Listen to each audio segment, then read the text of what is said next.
Jesus.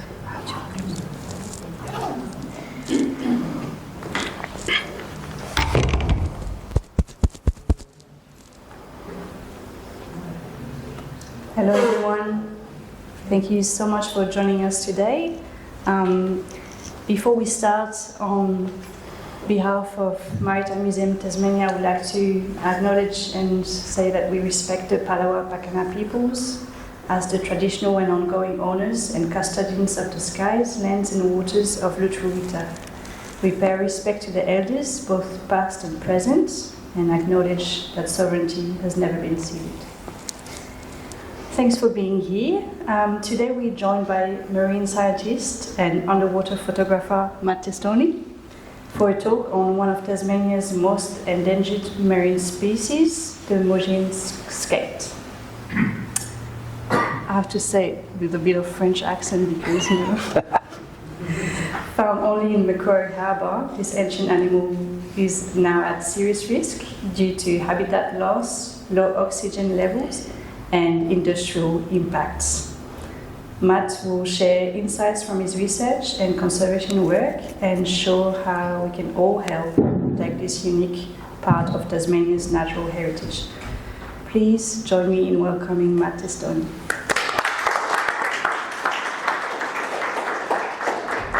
Hey everyone, thank you for having me. So, the Maugean Skate. Has anyone not heard of the Maugean Skate? Put your hand up if you've never heard of the animal before.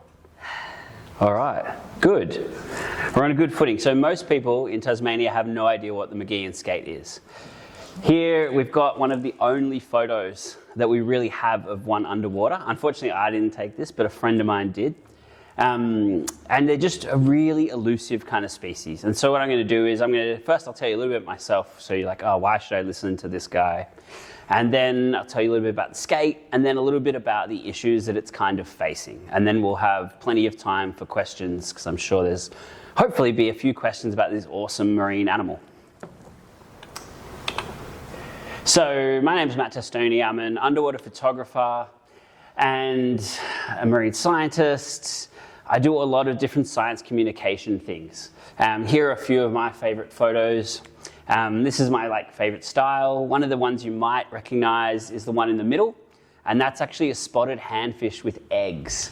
And that's a female that I was lucky enough to encounter at the bottom of Sandy Bay, just at Nutgrove Beach, at about 10 meters deep. She was just there with her eggs, and she'll guard them for 8 weeks. So yeah, it's pretty cool. Some pretty cool photography just in Hobart.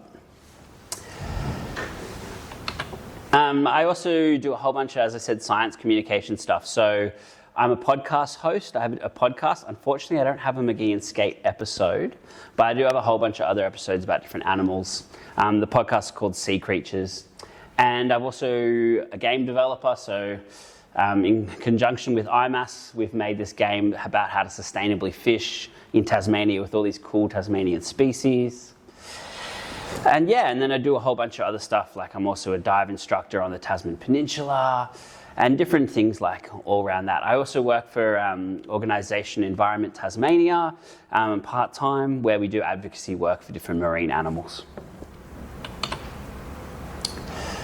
And there's me with a few of the politicians recently doing a bit of a chat about the skate with my lovely little Stingray t-shirt. So.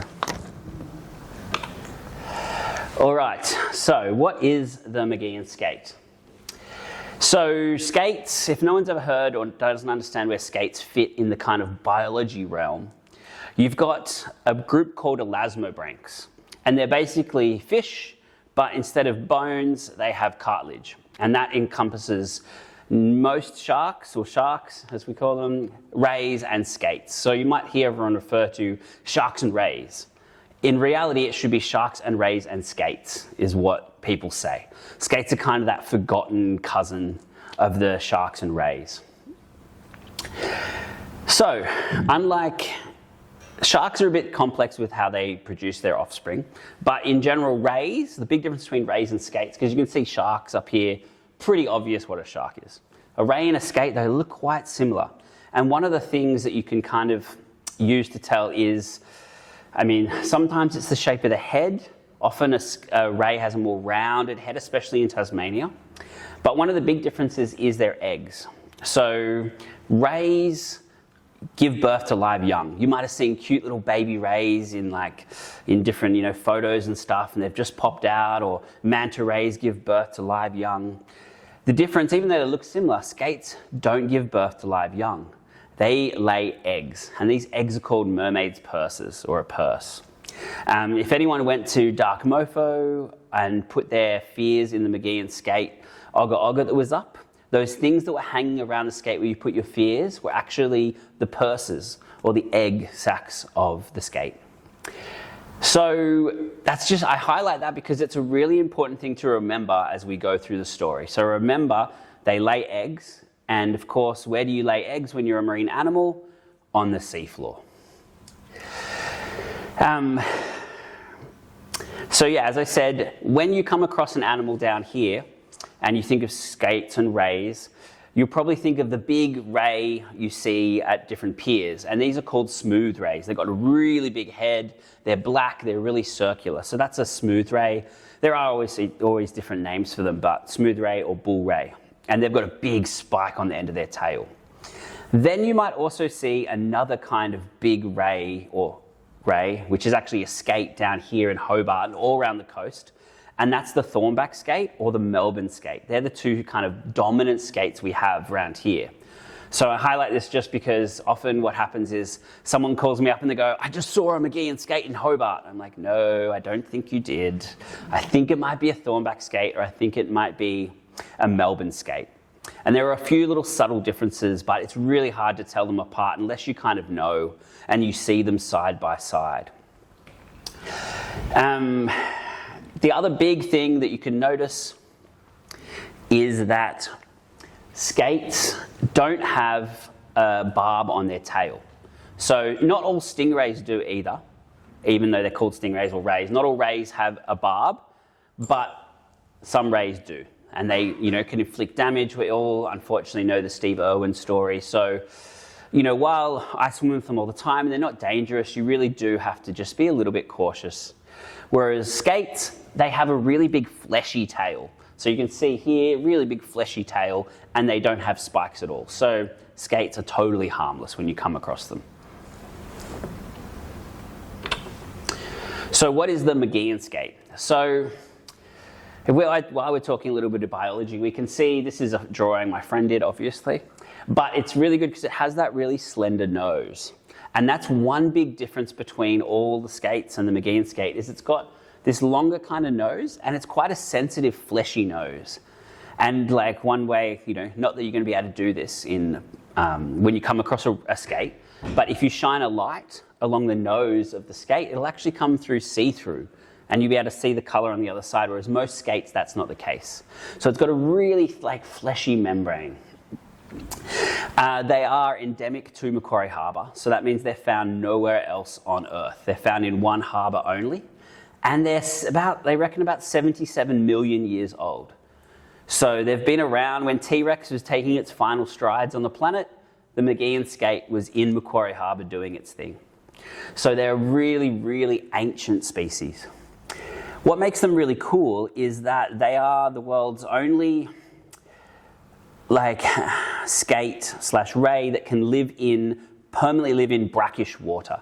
And what I mean by brackish water is water that's very low in salinity. So it's a real big mixture of fresh water and salt water. And often it's more fresh than salt, and so a lot of animals can't live in these environments and they really struggle. But the Maugean skate has specially adapted to live in this environment of brackish water. It's also really good at living in low oxygen environments for certain amounts of time. So there's other animals like epaulet sharks or cat sharks you might see that are good at this as well. And they kind of evolved this specialty trait because it's a whole new ecosystem where there's low O2 that they can inhabit and kind of dominate. And it's also up the top of the food chain. So it's one of the main predators. And I would, a lot of people, have this comparison in general, but I would actually say it's a super useful comparison that it is like the Tasmanian tiger of Macquarie Harbour. So the Tasmanian tiger wasn't a huge predator, but it was a predator. It wasn't a scavenger, it was a predator. And it was pretty much top of the food chain in Tasmania. And so in Macquarie Harbour, the Maugean Skate performs that same role. Now we don't have the Tassie tiger, we have the Tassie devil has kind of taken over that place, but not in the same way. And so that's another thing we talk about with the Maugean skate. It's a really important species because it's the top of the food chain. So what they eat is they usually eat mollusks and crustaceans, so little crabs or shellfish or snails. And why I talked about their fleshy snout is it's really special because the bottom of Macquarie Harbour is really silty and fine sediment. So if you were to take a Maugean skate and put it in Hobart and try to get it to feed, it wouldn't be able to feed because the sediment in the Derwent is a lot coarser. You know, when it digs in, it gets like, you know, it's all abrasive and it would probably damage its, you know, very sensitive ability to detect prey. But in Macquarie Harbour, it's really silty, fine sediment. You know, like almost like silk. Right? And so it's able to burrow through and be really sensitive. And that's why it has this really fleshy, sensitive, delicate nose. So it can detect those prey and it doesn't have to worry about rocks and bits of sand and grit ripping it up. They get to about 85 centimetres. The males are slightly smaller, but the females will get up to 85 centimetres. In captivity, they might live up to 15 years. In the wild, in Macquarie Harbour, they are living up to about 8 years, 7, 8 years. Now I say in a bit of a like strained term because if Macquarie Harbour was this pristine environment, I think their lifespan would probably be like 12 to 15 in the wild. But Macquarie Harbour is not a pristine environment, so their lifespan is reduced. But because it's the only place in the world they're found, that is what their wild kind of area is. So it's a little bit delicate. All right, so that's the Maugean skate. As I said, it can spend large amounts of times in these low oxygen environments. And depending on the oxygen levels in Macquarie Harbour, it moves around depending on those levels. So obviously, if there's a lot of food in a low oxygen area, it might go down and eat all that, but then it won't spend too long there. It'll kind of go up to another area where there's a bit more oxygen. It might breed in an area with lots of oxygen. It might do all these different things. One of the things that is crazy is we just don't know about this species. So the actual species itself was only first described in 1988. So 37 years ago, it was the first time anyone was like, hey, that's a different, unique species, which isn't much time at all. Given that we've been polluting Macquarie Harbour for about 100 years, it's pretty crazy we didn't know what animals were there. It's also a pretty culturally important animal. Quite a few Indigenous Aboriginal Tasmanians call that area skate country. So it's got a special kind of meaning. It's quite important to them. Culturally, you can see this piece of art. That's by local Indigenous artist Reuben Oates of the Maugean skate. I was chatting to him about that image, and he was kind of saying that he did it, the black and white of the skate, because it's kind of fading away. And the brown is kind of like the bottom of Macquarie Harbour and all those kind of things. But it's quite sad that he's making a painting of its decline and possible extinction. What have I missed? So it is an endangered species. I will talk about how many individuals there are left later, because that's a super complex question. But it is classified as endangered. There are applications in at the moment to classify it as critically endangered, which means that it's really one severe weather event from going extinct.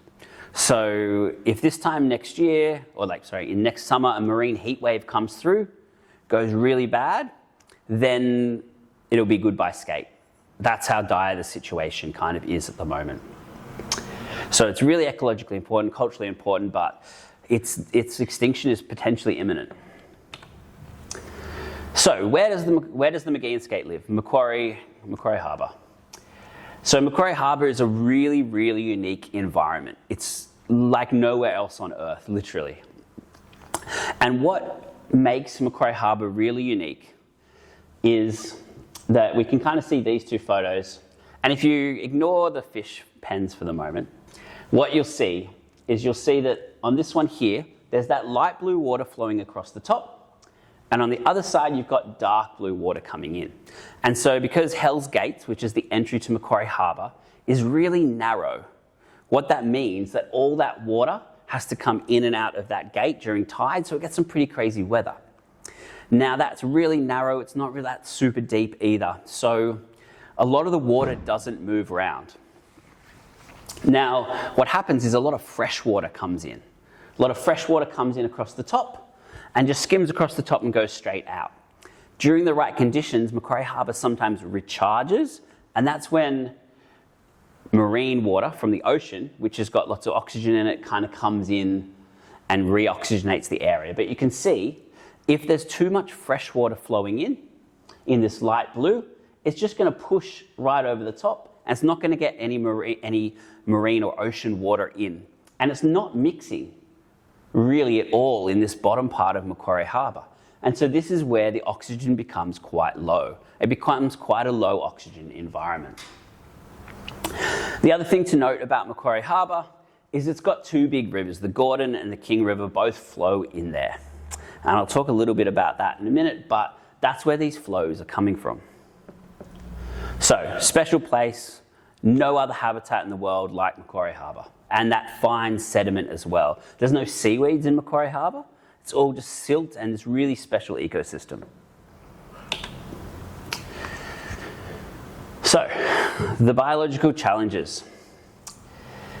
There is no baseline data, there's no history of the skate. We don't know what its numbers were like in 1987 or 1988 when it was discovered.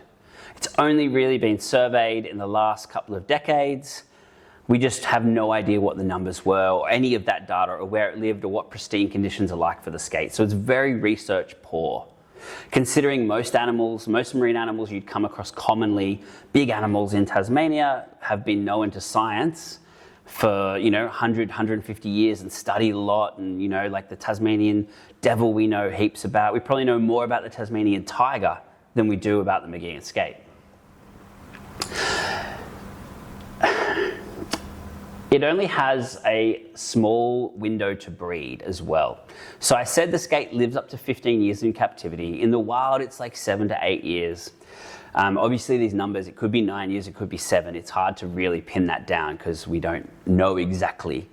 But what's happening is that the skate can't breed until it doesn't reach sexual maturity until it's 4 years old. And then at kind of 7, 8, it's kind of getting too old and it's passing away. So it's got a really narrow window of time to breed and lay eggs. So they're only able to, about 3 years. Now, that's probably pretty normal for this species in a pristine Macquarie Harbour. And what it is, because it's actually quite it's a big area, but it's also a small area, which means that animals like this don't want to breed hundreds and hundreds of individuals, because then there'll be too many and they'll be like rabbits, and then their population goes bust, collapses, and they go extinct. So over the last 70 million years, they've evolved to be quite slow breeders. They can produce eggs quickly when the conditions are right, but in general, that small window means that they are really essentially small breeders because they might only get one good season of oxygen in Macquarie Harbour to lay their eggs and do their thing. As I said, they live on the seafloor, so skates spend their entire time being benthic, which means living on the seafloor and shoveling through the sand and dirt for different shells and different crustaceans to kind of eat. They don't swim through the water column, like with their wings. I'm sure they could if they really wanted to, if they had to get away from a predator. Historically, there's no predators of them in Macquarie Harbour, but that has now changed. But they live on the seafloor and just cruise around. What else did I write there? Yeah, and basically there's only one population of them. So only population in the world. Often when you hear an animal goes extinct or you look at different data, extinction and being endangered is a really interesting topic because you might take, say like leatherback turtles, for instance. If you look at leatherback turtles, they're critically endangered as a species. In the Pacific, they're almost extinct. But on the west coast of Africa, there actually is a healthy population that's vulnerable. It's not endangered. So it is a complex thing. But being the only population, it means the Maugean skate really is. There's only, in the thousands or hundreds of individuals. So, why is the Maugean Skate in trouble? What's it really facing? Well, there's four kind of big impacts that are happening, and the whole situation is very complex. But the biggest impact is aquaculture. Then we've also got hydro flows, we've got pollution, and we have recreational fishing. So, the aquaculture one we'll dive into a little bit later because it's probably one that a lot of people are interested to hear about. The other ones aren't as big an impact, but they are still having an impact. And, it's like if everything else was pristine, then aquaculture probably wouldn't have as much impact. But when you put everything together, it does have quite a big impact. So we'll start with the hydro flow. So what would happen normally with our rivers and like the Gordon and stuff, when they're not dammed and they're not making us clean, renewable energy, the water tends to be more in bursts. So a big rain event comes, it charges down, floods through Macquarie Harbour, and it really causes a lot of oxygen turnover, or nothing happens, it doesn't flow into the harbour, it gets a low flow, and then the marine ocean kind of picks up and floods the bottom of Macquarie Harbour with that oxygen-rich water. So there's a few things. So by having river flows that aren't standardised, that are just up or down, you end up with oxygen being more easily replenished in Macquarie Harbour. Now, by damming the river and generating hydropower, what we're doing is we're putting a consistent flow of water down these rivers. And that consistent flow of water down these rivers means that there's not that change where the marine ocean can suddenly come in or a huge flood comes through. It means that it's quite consistent, which means that this oxygen isn't being replenished as much. So it slowly kind of prevents that oxygen being restored. We've also got this picture. So this is a picture of the King River. And the King River is 100% dead. When I say a river is, you go to the Hobart Rivulet and there's platypus, it looks dead as a bit of concrete, but there are microbes living in there. There are small animals living in there. The King River is dead. There is not a single living organism in the entire King River. It flows straight into Macquarie Harbour, where all the skate live and where all the animals live. The reason the King River is dead is because we did a bunch of mining about 50, 60, 70, 80 years ago, and we mined all this stuff up, and then the stuff we didn't want, we took all the metals out, and the stuff we didn't want, we just put in a big pile up in the middle of the bush river. And it's called a slag pile. So they just piled, decades and decades of mining waste. Oh, we'll just chuck it there. We've gotten our minerals out of it. We'll just chuck it there. We don't do that anymore. We have environmental remediation and things. But you can imagine that these hundreds and hundreds and hundreds of tons of mining waste just sitting at the top of the river, no one wants to deal with it. If we all think the stadium's big dollar money, to fix up the King River, we're talking in the probably hundreds of billions. That's how much damage. And so every time it rains up there on top of the King Queen River, it just leaches all these chemicals out and it floods down here. And the river is actually really low pH. So you would not swim in it. You would come out really sick. And so it's pretty crazy that in Tasmania, on the west coast, in our pristine wilderness, we have what I think has been classified as the world's most polluted river. Nuts, right? So that's flowing into Macquarie Harbour. So we've got the Gordon River kind of flowing in with its hydro flows. We've got the King River with its pollution. And then we have gill nets. So recreational gill netting is illegal in every state except Tasmania. And gill netting is where you just put a net in, you leave it, and it just catches everything. And then you pull it out and you just have all these fish, most of which you don't want. The skate is also vulnerable to this gill netting. So the good news is that gill netting is now recreational gill netting is now illegal in Macquarie Harbour. So fisheries, the government said, okay, what can we do for the skate? Let's stop gill netting. So that's a great win for the Maugean Skate. Hydro Tas does try to regulate its flows. Obviously, there's a real balance between we want our green renewable power to stop the effects of climate change, but we also want our Maugean Skate. So they're trying their best to balance flows and do flushes and things like that. It's quite complex, but they've come to the table. The cleanup of the rivers, it's not going to happen. It's polluted, and there are potential things. I've spoken to a few geologists who work up there. If mining companies were allowed to mine the slag heap, the leftover piles of sediment, they'd be keen. But the government won't let them mine them unless they take responsibility for them. And if you're a mining company, you're going to take responsibility for a $100 million pollution problem. So they're at a bit of a standstill there. So unfortunately, I don't see that changing. And then, as I said before, I'll touch on fish farming, but basically, hundreds of thousands of salmon live in Macquarie Harbour in pens, and they're one of the big problems. And nothing on that front is going to change. So have I got... All right, so let's talk about salmon specifically, because I guess a lot of people may not know too much about what the issue is, or they might, there's lots of misinformation about salmon too. But basically how the problem of the salmon works is that we can see this here. We've got this pen, and it floats in that nice freshwater, saltwater, kind of brackish water zone where there's plenty of oxygen from that river flow coming down. And the salmon live in these pens, they're farmed in these pens.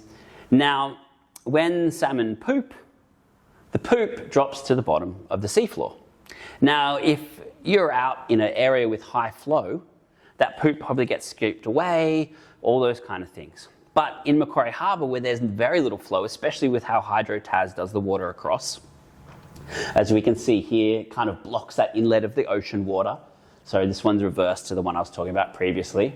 But it blocks those flows. And so what happens is all that fish poo, and in Macquarie Harbour, we're talking about 60,000 tonnes per year of fish poo, sinks to the bottom of the seafloor. Now, there's no natural feeders of fish poo because there's not been salmon in Macquarie Harbour for thousands and millions of years.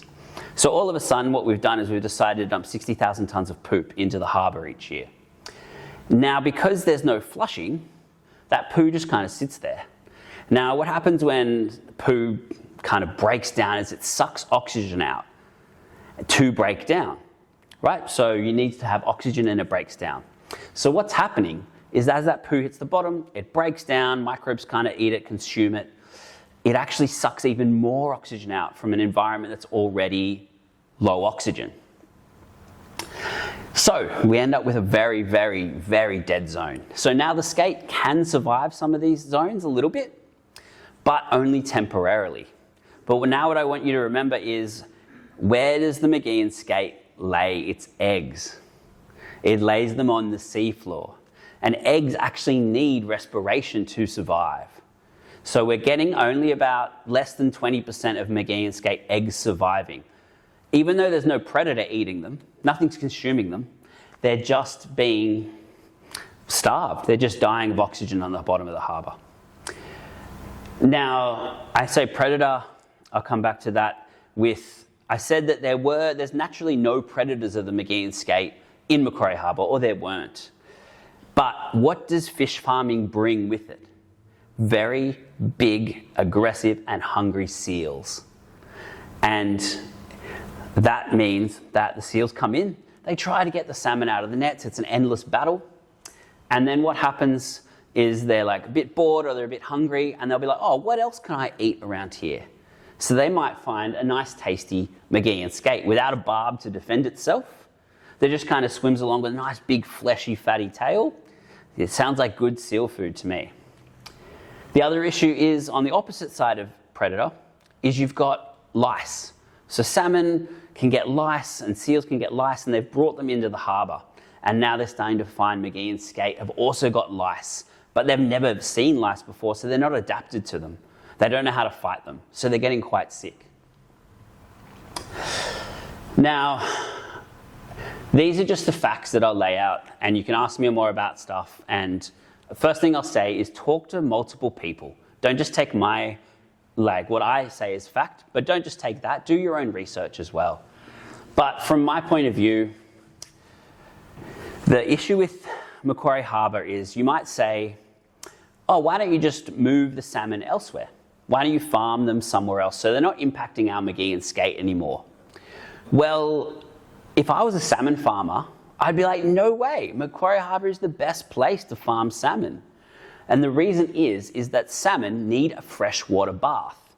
If you've ever seen the big boats that go around the salmon pens, a lot of them have a big freshwater tank on there, and they have a big hose, and they stick it in, and they suck up all the fish. They just go, and they pump them through a freshwater tank to give them that freshwater bath, because salmon, just like in the wild, they like moving through water. And what I'll say is another thing, sorry, I throw a lot of information at you, but when I say salmon, I'm talking about Atlantic salmon that are grown in pens. You might hear the term Australian salmon. They are totally different fish. The Australian salmon is not actually a salmon. So make sure you make that demarcation. But basically, Atlantic salmon need a freshwater bath. Now in Macquarie Harbour, there's a natural free freshwater bath. So when they want to bathe the salmon, instead of getting a big vessel, lots of crew and sucking up all the salmon, they just change the depth of the net and they give the salmon a nice freshwater bath. So therefore, it's really quite cost effective to do salmon in Macquarie Harbour. The other issue with it is, though, that Macquarie Harbour is warming up. Climate change, global warming is having a big effect on Macquarie Harbour, and the latest data shows that we've only got about 10 years of salmon farming in the harbour left. And so when we put that together with the skate, we go, it would be a real shame if we let the Maugean skate go extinct next year, only to have to remove salmon in 9 years' time. Like, that's kind of the thought, Then there are obviously jobs. Jobs are a big one that everyone talks about. You'll hear different figures. The latest figure from the Australia Institute is 20 jobs, is what the salmon company employs in Strawn. So all salmon companies in Tasmania are foreign owned, 100%. They don't pay any tax apart from payroll tax, and they haven't done anything yet to help the skate, but they might tell you they have. So what is being done to help the Maugean skate? What's the positive rays of hope? Well, there's $30 million of taxpayer-funded money is coming in to help the skate. Albanese has promised this money, and that's going to go into various projects. We don't know anything about it yet. It hasn't been given out yet. It's been promised. I've been told that it's on its way, but we're yet to see where that lands to what it will do. But still, it's a big chunk of money, so it is a big win for the skate. There's a skate rearing program. Now, I've underlined the word rearing here because a lot of people think that the Maugean skate is being bred and that there's a breeding population down in IMAS. There is actually a big set of tanks down at IMAS, down at Taroona, and it's called the skate park, and that's where the Maugean skates live. But they're not breeding them. And that's a big thing you've got to remember. Everyone says they're breeding the skate. No, they're not breeding them. They're rearing them. They've collected eggs from the wild because the eggs can actually survive a month or 2 months without any oxygen. So if you go and collect the eggs at the right point, just as they've been laid, they would naturally die. You get divers down there, collect the eggs, IMAS scientists go out. You can bring them back to the lab. You can give them that oxygen they need and you can hatch them. And so that's why we're not breeding them. There's no skates getting it on in the skate park.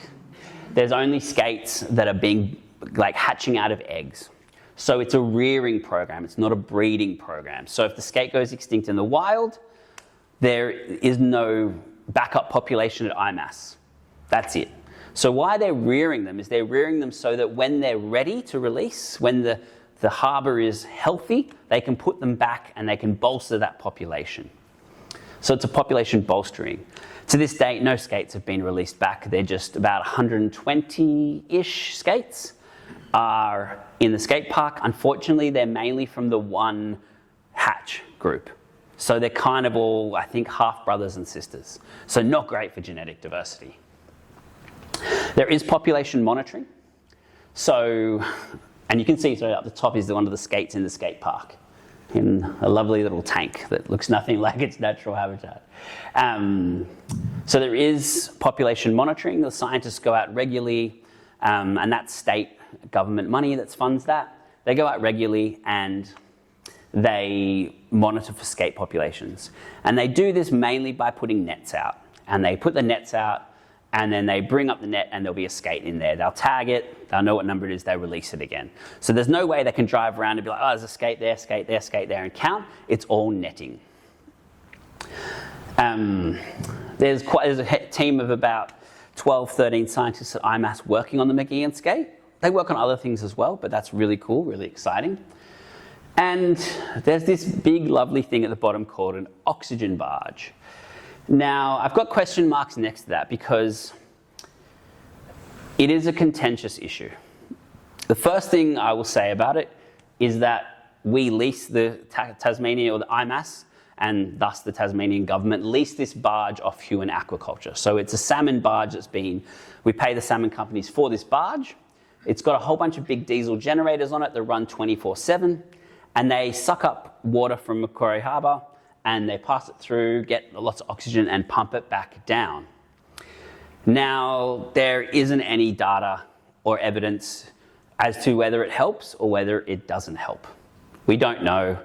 You talk to different people, and this isn't my project, but I talk to some people who are on the research team, and they're like, yeah, it's great. It's putting oxygen all through the harbour. It's fantastic.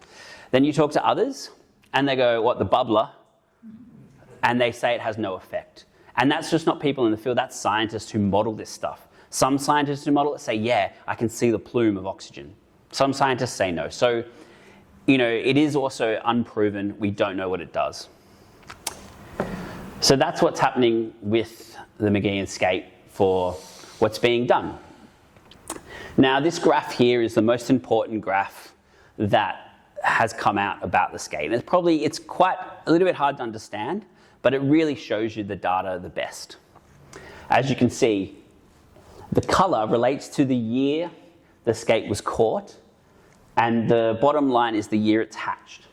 So you can kind of see that in 2024, which is pink, we only are catching skates that hatched in 2016, 17, 18, 19, and that's how we get their lifespan in Macquarie Harbour. So none of the skates that hatched in 2009 or 2010 are around anymore. And that's really important because you can see there's a gap of 4 years, and that's where the skates are too small to catch. And so we don't see those juveniles until they're about 4 years old.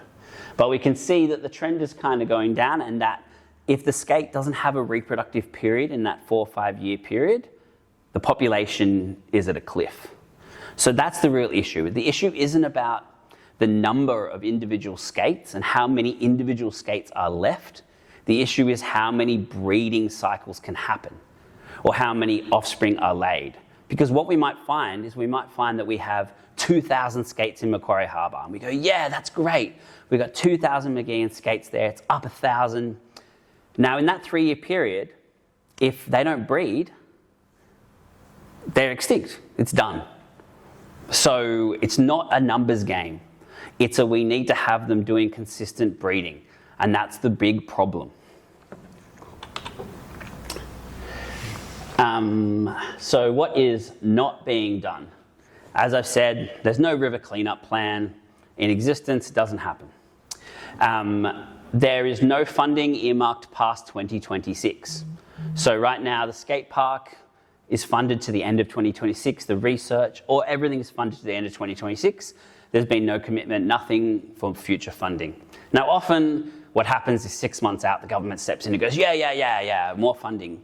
But it just makes it really hard for the scientists to plan and for them to build anything. You can't build a bigger facility to breed the Maugean skate if you don't know if there's any money coming in. So that's one of the hardest things. And that $30 million is earmarked to be spent in 2026. It's not for longevity, it's just for that 1 year. So it's quite a complex, hard situation for them. As I said, there's no breeding program. There's only a rearing program. There's no plan to change the number of salmon in Macquarie Harbour. There's no plan to help the workers transition to a new job if the salmon have to be removed or if climate change happens. And what else did I write? The big term, there's no plan to release the current skates yet. There's research on how to release them, but the research is very one-sided at the moment. So how it works is that there's two kind of terms we bandy about. There's a skate-ready harbour and a harbour-ready skate.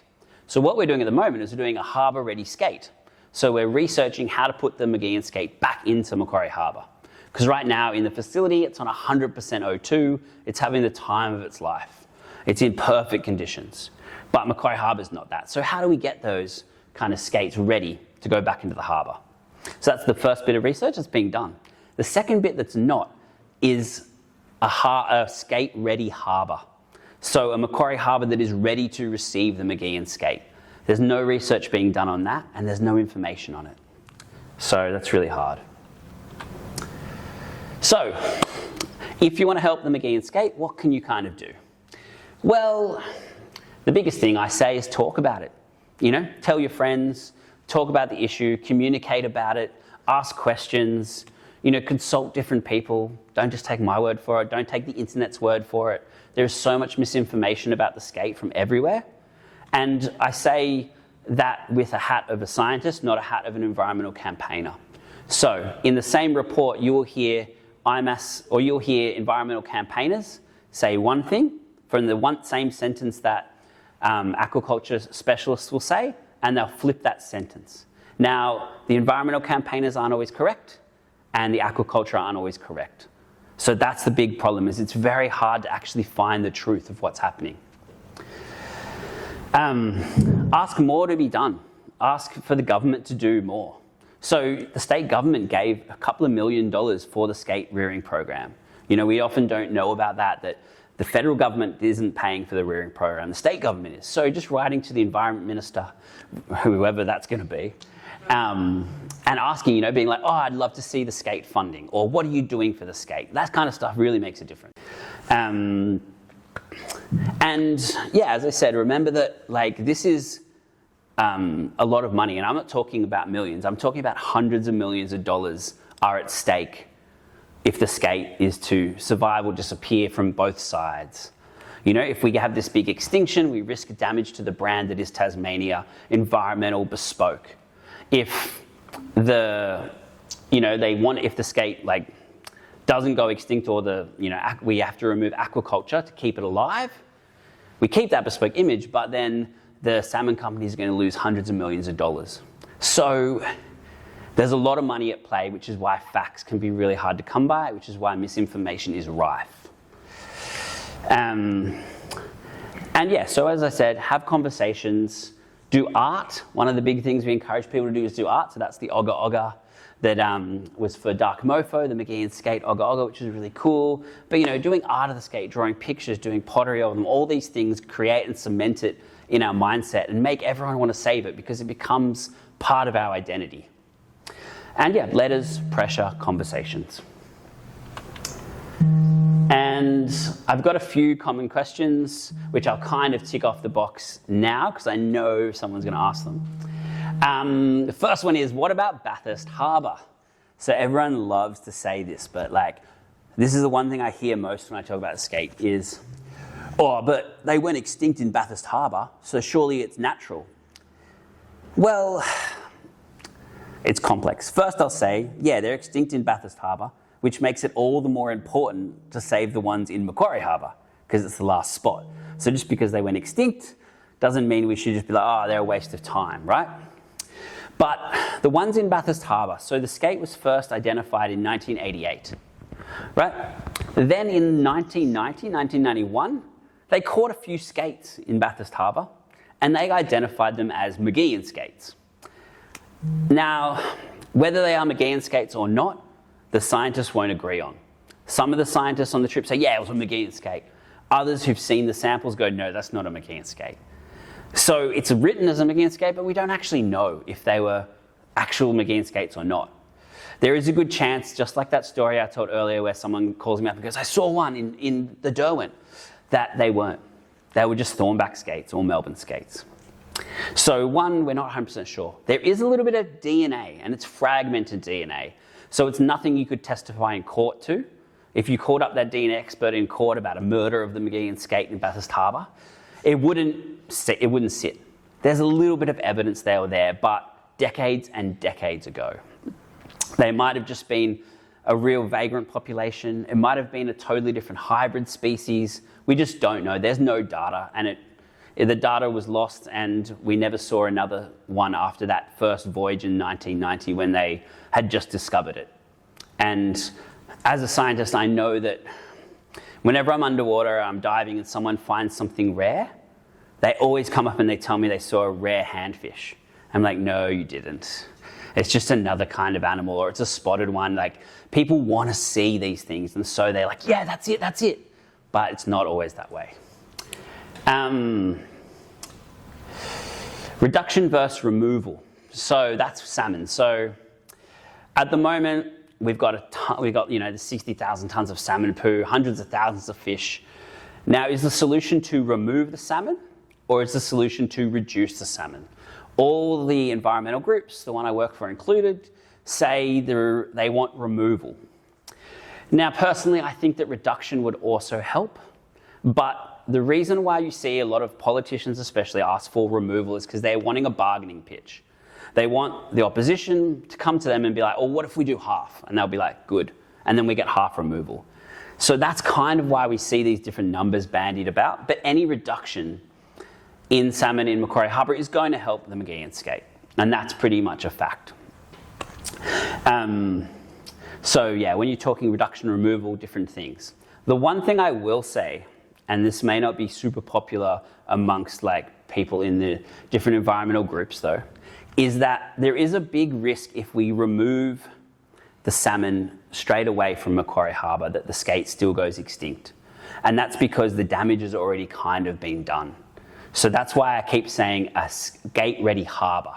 We need to do something to the harbour before we do stuff about releasing the skate and removing salmon and all that kind of stuff. So it's quite complex. So if someone argues that you can't remove all the salmon, blah, blah, blah, there's debates on both sides. Please keep that in mind. How do you say Maugean Skate? Some people say Maugeans. I say Maugean. I think it's Maugean, but I just can't stop saying the way I did, and that's because there's that famous explorer down the south of Chile, Magellan, like in that strait there. So anyway, so it's up for debate as to how you actually say the name. And then didn't the population bounce back? So that's one that I often hear, and thus I have preemptively put a slide in to answer that question. So you might have heard in the news, you might have heard Albanese being like, oh, the skate's numbers are back to normal. Yay! So 2 points. First one is, remember this cliff. It doesn't necessarily matter what our numbers are at, it matters about the cliff. If they don't breed, if there's one heat wave, one situation, which is exacerbated by all that fish poo, all that low oxygen, they're gone. Whether there's 4,000 skates, 400, it does not matter. They are gone because of that oxygen situation. Okay, so don't worry about the numbers. Second one is this graph on the left, which is often taken out of context. That's the main one published. You'll see not many environmental places publishing this one because it says the opposite of what a lot of people want to see. But the salmon industry and the government have like flouted this one on the left. And basically, you can see that in 2014, which was just before massive expansion of aquaculture in the harbour, that was the number of skates. And it's got CPUE, which is catch per unit effort. So basically, they can't tell exactly how many skates there are, but they'll just go out, they'll drop that net, they'll collect a bunch of skates, and they'll be like, all right, for 5 net drops, we got 10 skates.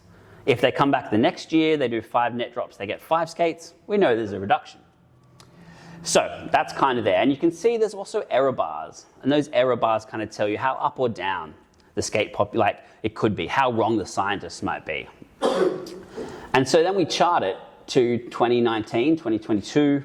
That 2019 is when we had that massive heat wave, which nearly wiped the skate out. And you can see that the cliff then continues because they didn't breathe, there was all this issue. Drops right down, and that 2022 figure there is where you'll see that quoted 120 skates left in the wild. So that's kind of where that figure comes from, that real low one. Now, in the last 2 years, the population appears to have gone back up. But 2 things about this graph, always 2 things. You can see there's massive error bars. So in 2014, it was plus or minus like 50, 60 skates. 2,000 plus or minus 50, 60 is our population. Now it's 4,000 plus or minus 1,000, 1,500 skates. It's really big error bars. So that's kind of a bit sketchy. And then the other thing is that what this is actually caused by, if you read the whole discussion around this, is that in the period between 2014 and 2022, where the oxygen was dropping in Macquarie Harbour, we're seeing a population decline, we're seeing all this happening. What was happening was the skates were leaving the rest of the harbour. It was dead, it was becoming dead. They couldn't live there because it was so low oxygen. So they survived there a little bit, but eventually most of them migrated to an area called Table Head, which is quite close to Hell's Gate, the entry to Macquarie Harbour. And that's where there's a little bit more marine water, the oxygen level's a little bit higher, so they all kind of migrated there to get away from the rest of the harbour. And so that's also why we see quite a dip, because suddenly, instead of catching skates at the 10 points around the harbour where they're fishing for them to do for research, suddenly you're only catching them at Table Head. And so you're like, whoa, the population's gone from everywhere else. And that's because there has been a lot of migration to Table Head. Now, the last 2 years we've had really good oxygen in Macquarie Harbour because we haven't had severe weather. And what's happened is the oxygen's gone back up and the skates have dispersed back to the harbour. And that's why we suddenly see a spike, but we also see a big error bar. And that's because now at Table Head, instead of catching 100 skates, they're only catching like 20. But at all the other sites, they're starting to catch 20 or 30 skates as well. So that creates a big error and it really throws the scientists off. And the scientists hate that one. They all love this graph. And yeah, that's it. Thank you very much.